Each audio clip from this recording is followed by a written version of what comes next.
मैं एक अरबी औरत के घर ड्राइवरी करता था और उस औरत की बेटी को कहीं भी जाना होता तो वो मेरे साथ ही जाती थी। मैंने आज तक उस औरत की बेटी का चेहरा नहीं देखा था क्योंकि वह हर वक्त अपने चेहरे पर एक बड़ा सा मास्क पहने रहा करती थी और आंखों पर चश्मा लगाया होता था।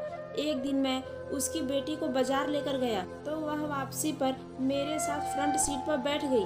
मुझे कुछ घबराहट सी होने लगी क्योंकि आज ऐसा पहली बार हो रहा था, वरना वो हमेशा पिछली सीट पर ही बैठी रहती। हैरत का झटका तो मुझे तब लगा जब उस लड़की ने चलती गाड़ी में मेरे हाथ पर अपना हाथ रख दिया। डर के मारे मेरा शरीर थरथर कांपने लगा। आज वह लड़की मुझे किसी और ही नज़रों से देख रही थी। मैंने गाड़ी की स्पीड तेज कर दी और जल्दी से घर पहुंच गए। मैं अपने छोटे से कमरे में बैठा अभी यही सोच रहा था कि उस अरबी औरत ने मुझे अंदर बुला लिया और फिर जो बात उसने कही उसे सुनकर मेरे तो होश ही उड़ गए थे। वह बोली कि तुम मेरी बेटी से शादी कर लो, उसके बदले मैं तुम्हें बहुत सारे पैसे दूंगी और अगर तुमने इनकार किया तो मैं तुम पर इल्ज़ाम लगाकर तुम्हें जेल भिजवा दूंगी। मैं उसकी लड़की से शादी नहीं करना चाहता था क्योंकि मैं इंडिया में ही किसी और लड़की से शादी करना चाहता था। मैं अपने देश की लड़की को ही अपनी पत्नी बनाना चाहता था, मगर अपनी गरीबी और उस औरत की धमकी से डर कर उसकी बेटी से ही शादी कर ली।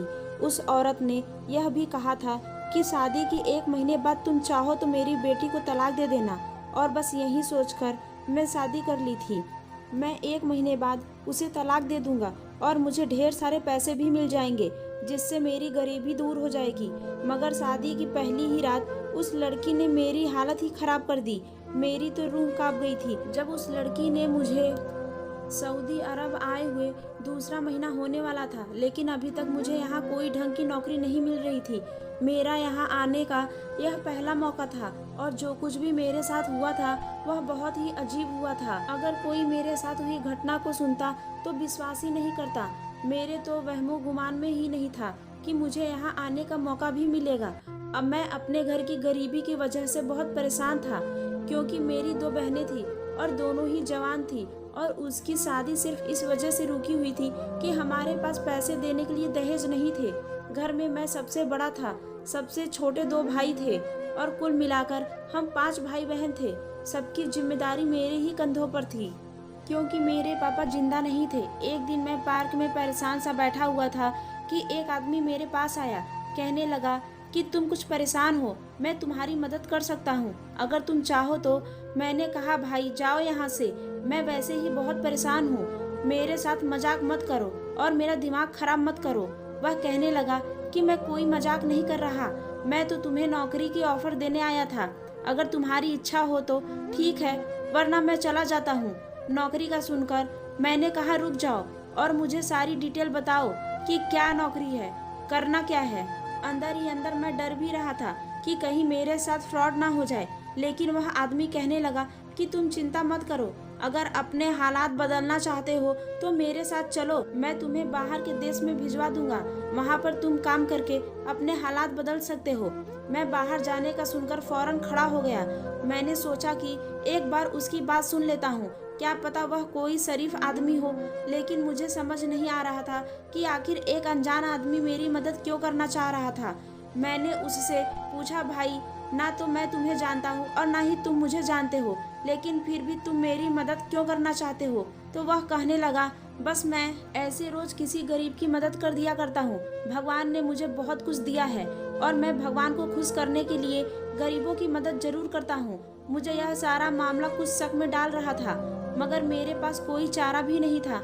कुछ दिनों पहले ही अपनी एक गलती की वजह से मैं अपनी नौकरी छोड़ चुका था। मैं भगवान का नाम लिया और उस आदमी के साथ चल पड़ा। वह मुझे लेकर एक बड़े से बंगले में आ गया। मुझे कमरे में बिठाकर वह आदमी खुद गायब हो गया।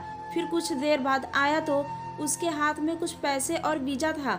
मुझसे कहने लगा यह पैसे पकड़ो और अपना पासपोर्ट बनवा लो, कुछ दिनों बाद तुम्हें टिकट भी मिल जाएगी। मुझे विश्वास नहीं आ रहा था कि किस्मत मुझ पर ऐसे भी मेहरबान हो सकती है। मैं इस वक्त पैसे लेकर वहाँ से घर आ गया। अगले कुछ दिनों में मैंने अपना पासपोर्ट बनवा लिया। मैं अगले दिन ही उस आदमी के घर गया तो उसने मेरे हाथ में टिकट भी थमा दी और साथ ही एक मोबाइल नंबर भी दिया और बोला परसों तुम्हारी फ्लाइट है, वहाँ जाकर मोबाइल नंबर दिया है, उस नंबर पर कांटेक्ट करना, तुम्हें नौकरी मिल जाएगी। मैं अपने घर वालों को बताकर सऊदी अरब आ गया, लेकिन एयरपोर्ट से निकलने के बाद मुझे एहसास हुआ कि वह नंबर तो मुझसे कहीं खो गया है। और फिर मेरे पैरों तले से जमीन ही निकल गई कि अब मैं क्या करूँगा। मैं तो यहाँ पराये देश में किसी को जानता भी नहीं था। जाने वह आदमी कौन था जिसने मुझ पर मेहरबानी करके यहाँ भिजवा दिया था, लेकिन अब मैं यहाँ आकर फंस गया था। मैं बहुत परेशान था। पहले मेहनत मजदूरी शुरू की ताकि अपनी भूख मिटा सकूं। मुझे यहाँ आए दूसरा महीना होने वाला था और मैं अभी तक अपने घर पर एक पैसा भी नहीं भेजा था। मेरी किस्मत अच्छी थी कि एक अमीर आदमी मुझे अपने घर ले गया और मुझे चपरासी की नौकरी दे दी। मुझे वहाँ से अच्छी तनख्वाह मिलने लगी थी। वहाँ साहब की एक रिश्तेदार औरत आई थी। मैं तो नोट करता था कि वह मुझे घूर घूर कर देखती रहती है। एक दिन साहब ने मुझे उस अरबी औरत के घर भेज दिया कि तुम आज से उसके घर नौकरी करोगे, उसके घर ड्राइवरी करोगे। और वो भी औरत मुझ पर बहुत मेहरबान थी। मेरी तनख्वाह भी बहुत अच्छी थी और उसने मुझे रहने के लिए भी बहुत ही अच्छा कमरा दिया हुआ था। कमरा छोटा जरूर था, लेकिन बहुत ही साफ सुथरा और हर चीज मेरे कमरे में मौजूद थी। जबकि दूसरे नौकर सर्वेंट क्वार्टर में रहते थे। उस औरत की एक जवान बेटी थी। वह कहीं जाती तो मुझे अपने साथ लेकर जाती, मगर मैं आज तक उसकी शक्ल नहीं देखी थी। वह खुद के चेहरे पर एक काला मास्क पहनकर रखा करती थी और चेहरे पर काले चश्मे लगाया करती थी। अभी कुछ ही दिन गुजरे थे कि मुझे उस औरत की बेटी की हरकतें शक में डालने लगी थी, क्योंकि वह गाड़ी में मेरे साथ आगे सीट पर बैठ जाती थी और मेरे करीब आने की कोशिश करती, मेरा हाथ पकड़ लेती, मगर मैं डर की वजह से चुप ही बैठा रहता।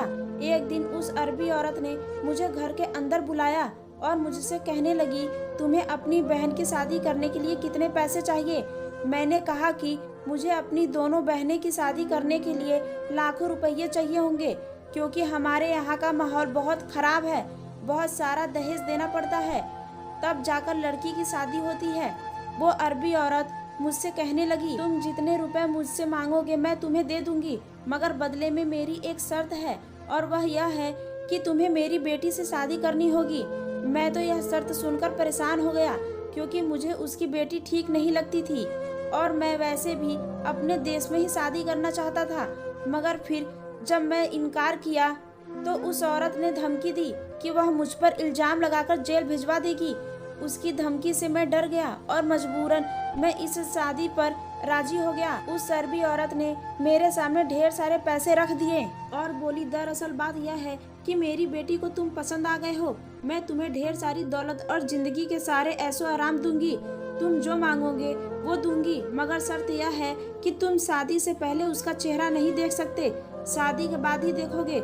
यह शर्तें सुनकर मुझे थोड़ा अजीब लगा, मगर इतने सारे पैसे देखकर मैं भी इरादा कर लिया कि मैं जरूर उस अरबी औरत की बेटी से शादी करूंगा। यह तो मेरी जिंदगी बदल देगी। इतने सारे पैसे देखकर मेरे पास इनकार का तो सवाल ही नहीं उठता था। इतने सारे पैसों के बदले अगर मुझे किसी बदसूरत लड़की से भी शादी करनी पड़ती तब भी घाटे का सौदा नहीं था।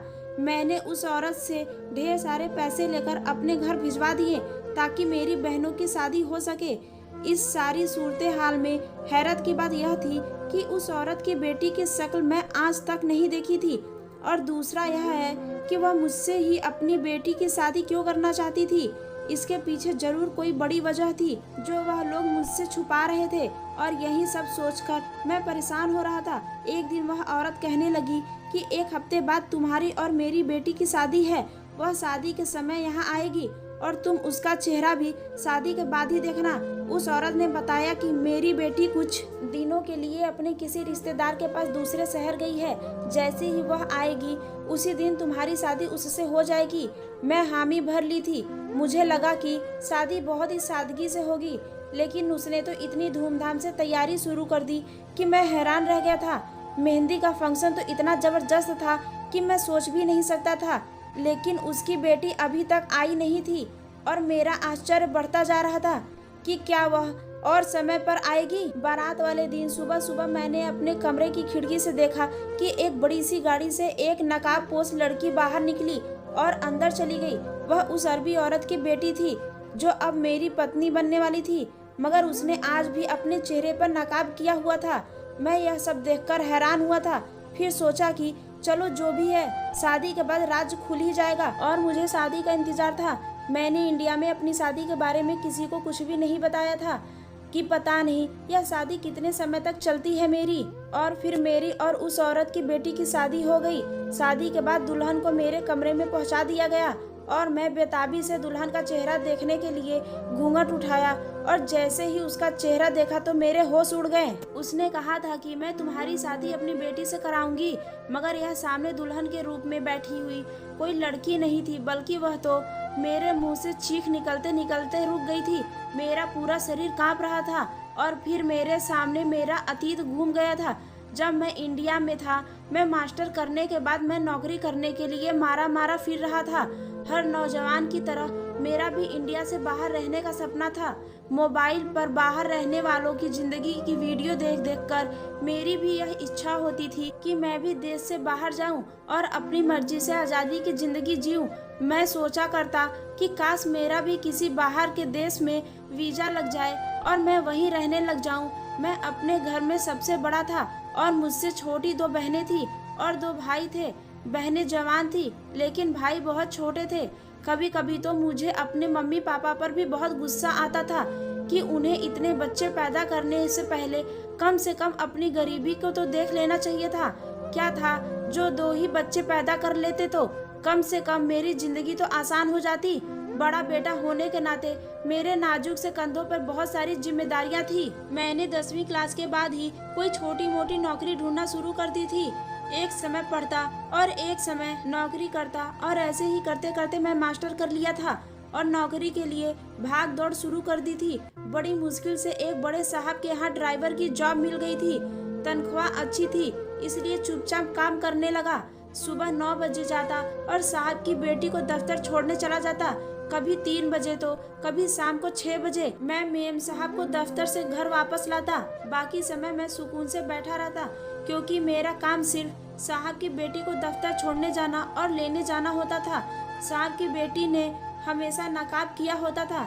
मैंने अभी तक उसका चेहरा नहीं देखा था और ना ही मुझे देखने की कोई इच्छा थी क्योंकि मैं वहाँ सिर्फ काम करने के लिए जाता था और मैं नहीं चाहता था कि इस नौकरी से मैं निकाला जाऊं।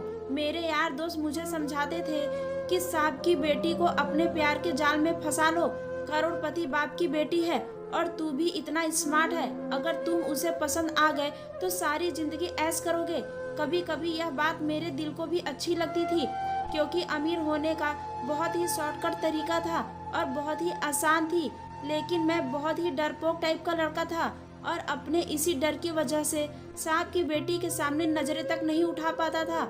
उस लड़की ने भी कभी मुझसे बात करने की कोशिश नहीं की थी, बल्कि मुझे तो लगता था कि वह शायद गूंगी है क्योंकि 1 महीने के दौरान मैंने कभी भी उसे बात करते हुए नहीं सुना था।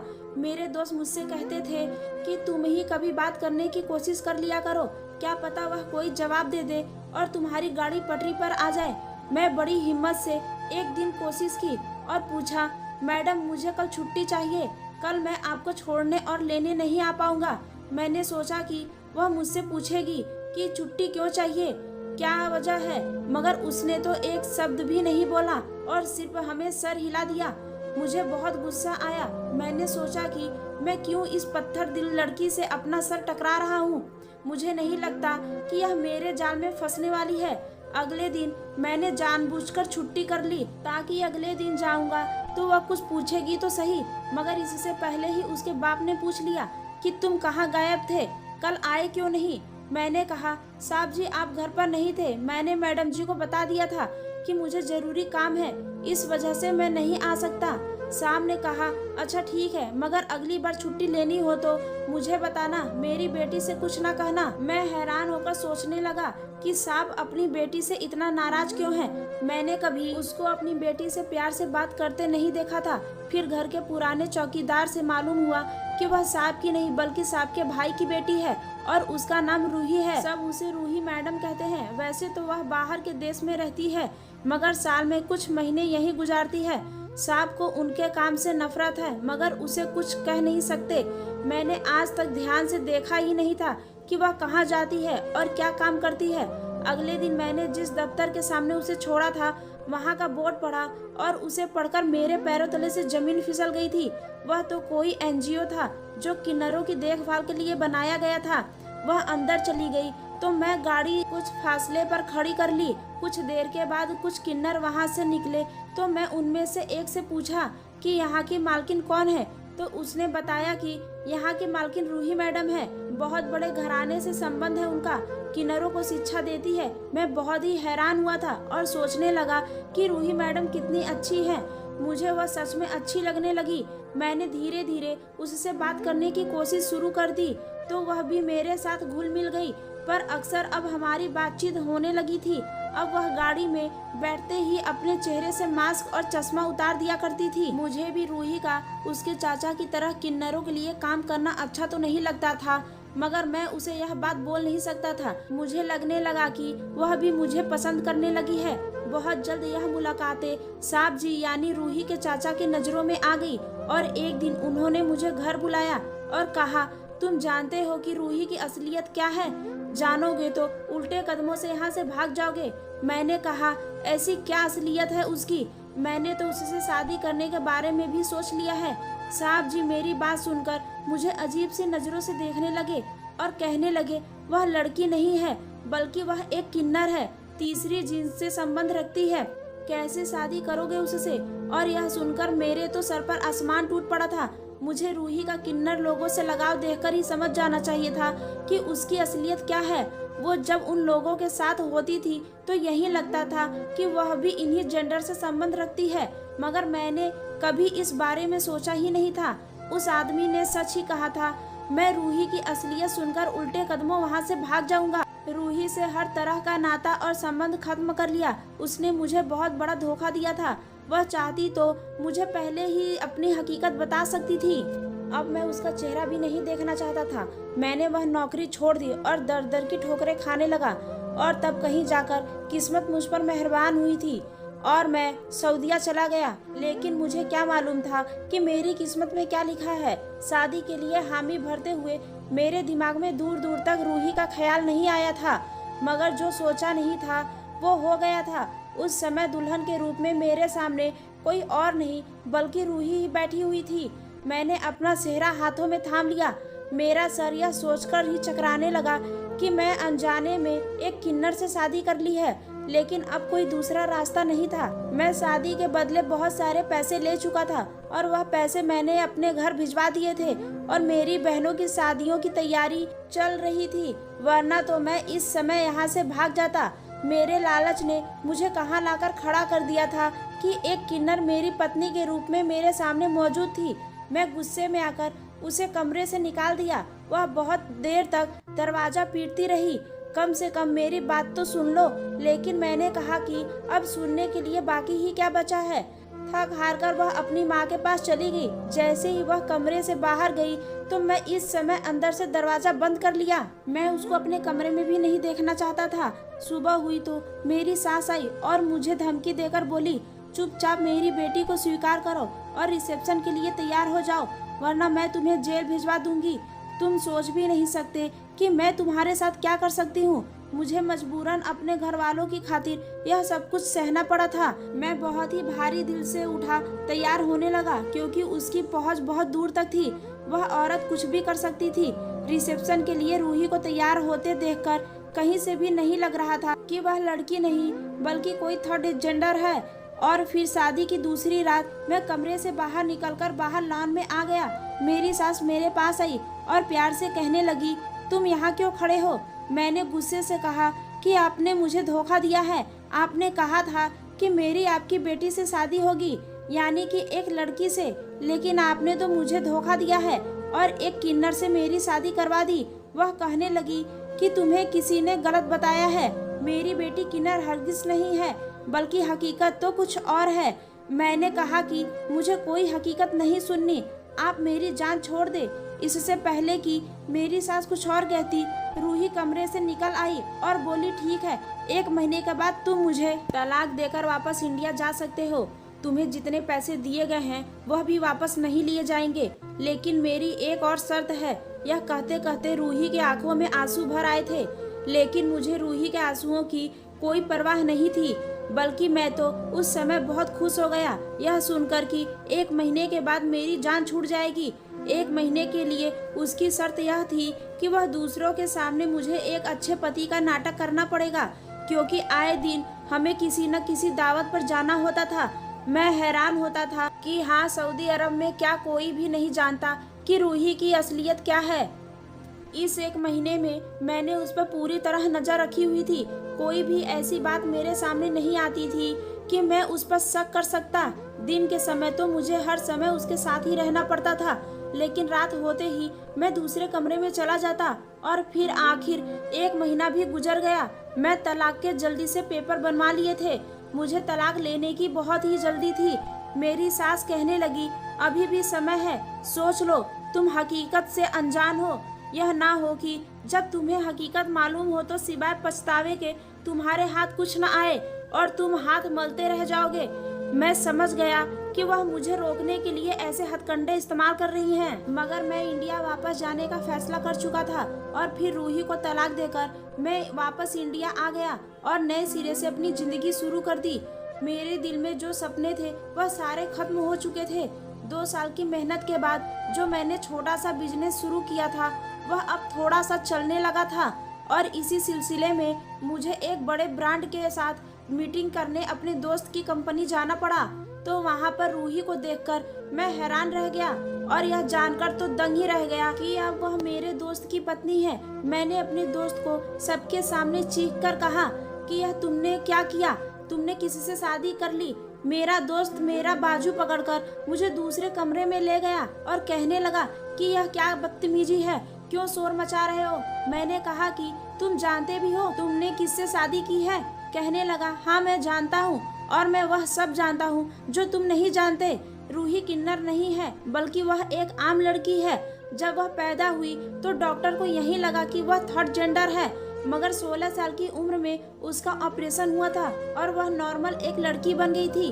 खानदान वालों को यकीन नहीं आया तो रूही के रिश्तेदारों ने कहना शुरू कर दिया कि वह एक 3rd जेंडर है और इन्हीं बातों से तंग आकर रूही के माँ बाप उसे लेकर सऊदी अरब शिफ्ट हो गए। अपनी शिक्षा पूरी करने के बाद रूही 3rd जेंडर के लिए कुछ करने का सोचने लगी, क्योंकि उस पर सिर्फ 3rd जेंडर होने का इल्जाम लगाया गया था और उसकी जिंदगी नरक बन गई थी। वह सोचने लगी कि जो सचमुच मुझ जैसे लोग हैं उनके लिए तो जीना बहुत ही मुश्किल होगा। इसलिए वह साल में कुछ महीनों के लिए इंडिया जरूर आती थी और एक NGO बनाया था, जिसकी वजह से उसके रिश्तेदार उस पर और भी शक करने लगे थे कि वह लड़की नहीं है। और फिर रूही की मुलाकात तुमसे हुई, तुम उसे अच्छे लगने लगे। बहुत ही जल्द वह तुमसे मोहब्बत करने लगी, मगर तुम उसके चाचा की बातों में आकर उसको छोड़कर भाग गए। वो बहुत बीमार पड़ गई थी। उसकी माँ को पता चला तो उसने तुम्हें सऊदी अरब बुलाया। तुम्हारी जाने के सारे इंतजाम उन्होंने ही किए थे। वह अपनी बेटी का दिल और घर बसाना चाहती थी, इसलिए तुम्हें मजबूर करके तुम्हारी और रूही की शादी करवा दी। उनका ख्याल था कि शादी की रात तुम्हारी सारी गलतफहमियां दूर हो जाएगी, मगर तुमने तो रूही की बात तो सुनना भी गवारा नहीं किया और उसे अपने कमरे से निकाल दिया। एक बार फिर अगर तुम उससे बात कर लेते तो तुम्हें सब मालूम हो जाता, मगर तुम उसे तलाक देकर आ गए। वह बहुत टूट गई थी। उस समय मैं ही उसे सहारा दिया था और सारी हकीकत जानने के बाद उसे शादी के लिए प्रपोज किया। फिर हम वहाँ से इंडिया वापस आ गए। यह सारी बातें मुझे रूही ने खुद बताई थी, ताकि कल को मैं उसे तुम्हारी तरह छोड़ना चाहूँ। मैं यह सब सुनकर ऐसा हो गया था जैसे मेरे शरीर में जान ही ना हो। मैं अपने ही हाथों अपने ही पैरों पर कुल्हाड़ी मार ली थी। मेरा दोस्त 7 सालों से विदेश में धक्के खा रहा था, लेकिन रूही से शादी करने के बाद वह आज इतनी बड़ी कंपनी का मालिक बन बैठा था। मेरा दोस्त कहने लगा कि किस्मत बार बार तुम्हारे दरवाजे पर दस्तक नहीं देती। तुम बदकिस्मत हो कि किस्मत तुम्हारे दरवाजे पर दस्तक दी और तुमने उसे धुतकार दिया। रूही जैसी बहुत ही प्यारी लड़की को तुमने छोड़ दिया। वह बहुत ही खूबसूरत है और खूबसूरत होने के साथ साथ उसका दिल भी बहुत ही खूबसूरत है। मेरी मोहब्बत के आगे उसने तुम्हारे प्यार को भुला दिया है। वह मुझसे अब बहुत ही मोहब्बत करती है। मैं भी रूही से बहुत मोहब्बत करता हूँ। मैं मरे मरे कदमों से ऑफिस से बाहर निकल आया। सारी गलती मेरी अपनी थी। काश मैं उस वक्त रूही की बात सुन लेता। मैं एहसान फरामोश हो गया था, इसलिए भगवान ने मुझे उससे दूर करके उसे एक अच्छा हमसफर दिया था। अब मेरे पास पछतावे के सिवा कुछ नहीं था। मैंने बहुत ही प्यार करने वाली पत्नी को खो दिया था। काश उस समय में, अब इस काश के सिवा मेरी जिंदगी में कुछ नहीं था और यह काश मेरे साथ हमेशा रहना था, क्योंकि मेरे जैसे बेवकूफ़ों और बेवफा लोगों की सजा यही बनती है कि वह काश के सहारे अपनी ही जिंदगी गुजारे। अगर कहानी अच्छी लगी हो तो कृपया मेरे चैनल को सब्सक्राइब करें और वीडियो को एक लाइक जरूर करें। धन्यवाद दोस्तों।